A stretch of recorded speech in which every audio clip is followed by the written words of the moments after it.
அண்மை செய்தி. திருப்பரங்குன்றம் விவகாரத்தில் தமிழக அரசு நீதிமன்ற அவமதிப்பு செய்துள்ளது என பாஜக எம்பி அனுராக் தாக்கூர் மக்களவையில் தெரிவித்திருக்கின்றார்.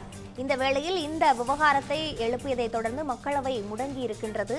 திருப்பரங்குன்றம் விவகாரத்தை அனுராக் தாக்கூர் மக்களவையில் எழுப்பிய நிலையில் எதிர்க்கட்சிகள் அமளியில் ஈடுபட்டார்கள். அதனைத் தொடர்ந்து மக்களவை முடங்கியிருக்கிறது. அண்மை செய்தியாக பார்த்துக் கொண்டிருக்கிறோம். ஒரு மாநில அரசே சனாதன தர்மத்திற்கு எதிராக இருக்கிறது என மக்களவையில் எம்பி அனுராக் சிங் தாக்கூர் குற்றச்சாட்டை முன்வைத்திருக்கின்றார். இந்த விவகாரத்தை தொடர்ந்து எதிர்க்கட்சிகள் அமளியில் ஈடுபட்டார்கள். அதனைத் தொடர்ந்து மக்களவை முடங்கியிருக்கின்றது. திருப்பரங்குன்றம் விவகாரத்தால் கடும் அமளி ஏற்பட்டதை தொடர்ந்து மக்களவை மதியம் 2 மணி வரை ஒத்திவைக்கப்பட்டிருக்கின்றது. அண்மை செய்தியாக பார்த்து வருகிறோம். திருப்பரங்குன்றம் விவகாரத்தால் கடும் அமளி ஏற்பட்டதை தொடர்ந்து மக்களவை 2 மணி வரை முடங்கியிருக்கிறது. கூடுதல் தகவல்களோடு இணைப்பில் இருக்கிறார் எமது செய்தியாளர் கவியரசன். கவியரசன், தற்பொழுது திருப்பரங்குன்றம் விவகாரத்தை தொடர்ந்து மக்களவை முடங்கி இருக்கின்றது. முழு தகவல்கள் என்னவாக இருக்கின்றன? வணக்கம் கீதா.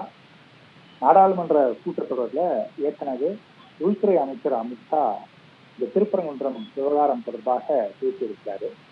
தங்களுக்கு சாதகமான தீர்ப்பை வழங்காத நீதிபதிகளை தகுதி நீக்கம் செய்யணும்னு திமுக, காங்கிரஸ் உள்ளிட்ட கட்சிகள்லாம் முயற்சி பண்றாங்க. அவங்க இது தொடர்பாக நோட்டீஸ் கூட கொடுத்திருக்காங்க.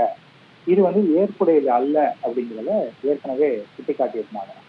அதே போல மத்திய அமைச்சர்கள், எம்பிக்கள் இவங்க எல்லாருமே திமுக, காங்கிரஸ் உள்ளிட்ட கட்சிகளுடைய இந்த முயற்சிக்கு தங்களுடைய கண்டனங்களை பதிவு செய்திருந்தாங்க. இந்த நிலைமையில இன்றைக்கும் நாடாளுமன்ற மக்களவையில திருப்பரங்குன்றம் விவகாரம் எதிரொலித்திருக்கிறது. இந்த விஷயத்தை பொறுத்த வரைக்கும் தமிழக அரசு செய்த செயல் நீதிமன்ற அவமதிப்பு அப்படின்னு அனுராக் தாக்கூர் பேசியிருக்கிறார்.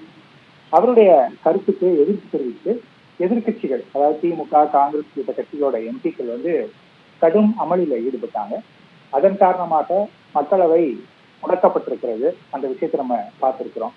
வழக்கம் போல இந்த கூட்டத்தொடர் தொடங்குவதற்கு முன்பாகவும் அவையை சுமூகமாக நடத்த எதிர்கட்சிகள் ஒத்துழைக்கணும் அப்படின்னு மத்திய அரசு சார்பில் வேண்டுகோள் விடுக்கப்பட்டது.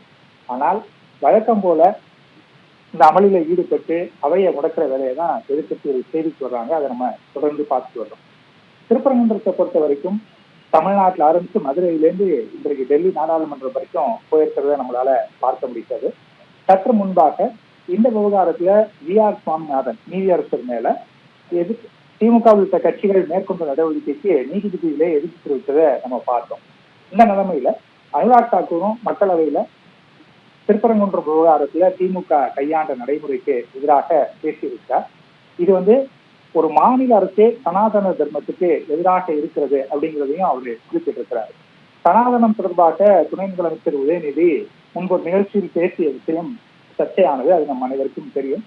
இந்த நிலையில அனுராக் தாக்கூர் மாநில அரசாங்கமே, ஒரு கவர்மெண்டே இதற்கு எதிராக இருக்கிறது அப்படிங்கிறத நாடாளுமன்றத்துல பதிவு பண்ணியிருக்கிறாரு. நன்றி கவியரசன், முழு தகவல்களுக்கு.